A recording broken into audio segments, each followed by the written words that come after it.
زه تاسو ډېره قیمتي خبره وکم چې په روژه کې دا کومه روژه چې موږ سره ده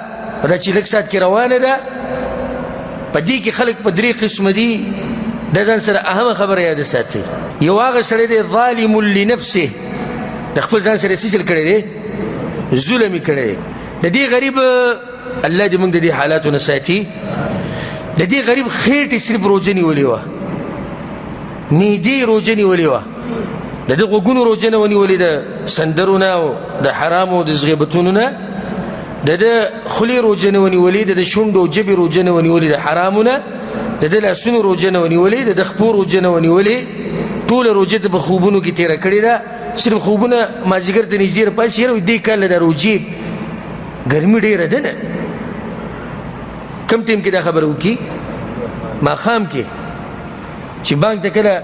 یو څو منټه پاتې چې کله بانک ته یو څو منټه پاتې نو دې دا خبره وکړي وایي دې کال له چې دی نه روژه هغه اوږده ده او روژه هغه ګرمه ده د الله سبحانه وتعالی نه یره پکار ده.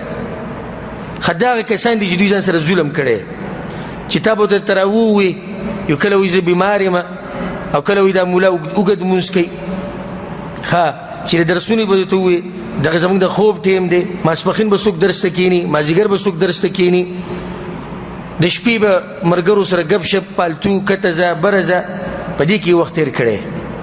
نو دا هغه خلک دي چې د دوی باره کې په حدیث کې راځي غوږ ورته کېدی. امام احمد بن حنبل رحمه الله دا حدیث راوړی دی رسول صلی الله علیه وسلم وایي رب صائم حظه من صيامه الجوع والعطش. رسول صلی الله علیه وسلم وایي داسې روژتیان هم شتي چې د هغوی په قسمت د قیامت په ورځ چې د هغوی په قسمت به رسي هغه صرف به دا رسي چې دوی په دنیا کې ځان اسې وږی کړی دی او ځان یې اسې تږی کړی. ورب قائم حظه من قیامه السحر. او داسې خلک هم شتي چې د شپې ولاړي بندګي کوي اوږد اوږد مونځ کوي په قیام اللیل کې ولاړي رسول صلی الله علیه وسلم په قسمت صرف دغه ستړیوالی دا رسېدلی دی او دا شپې چې رون کړي د دغه په قسمت رسېدلی ثواب نشته. نو داسې خلک هم شتي او انشاءالله زما د خپل رب نه د امید دی چې موږ کې به داسې نه وي او الله دې ته موږ ساتي چې دا روژه تېره شوه او هغو ځان اسې ستړی کړو اسې د خپلې معدې خالي وساتلی او اسې ځان تږی کړو اسې ځان وږی کړو. ښه دویم قسم خلک هغه دي چې هغو ته مقتصد ویلی کېږي. مقتصد هغه دی چې یعنې ګناهونو نه ځان بچ ساتلی دی ګناهونو نه ځان بچ ساتلی دی او بندگی د الله سبحانه وتعالی کړې ده خو دومره ځان نه دی ستړی کړی. دا خلک هم د کامیابۍ په یو درجه دي. او دریم قسم خلک او تاسو ته څه پته چې دغه دریم قسم خلک څوک دي سابق بالخیرات.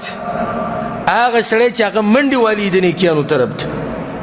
هغه سړی چې هغه د کومې ورځې نه چې دا رمضان شروع شوی دی او دا قرآن د هغه په لاس کې دی او د هغه په لاس کې دی د کومې ورځې نه چې رمضان شروع شوی دی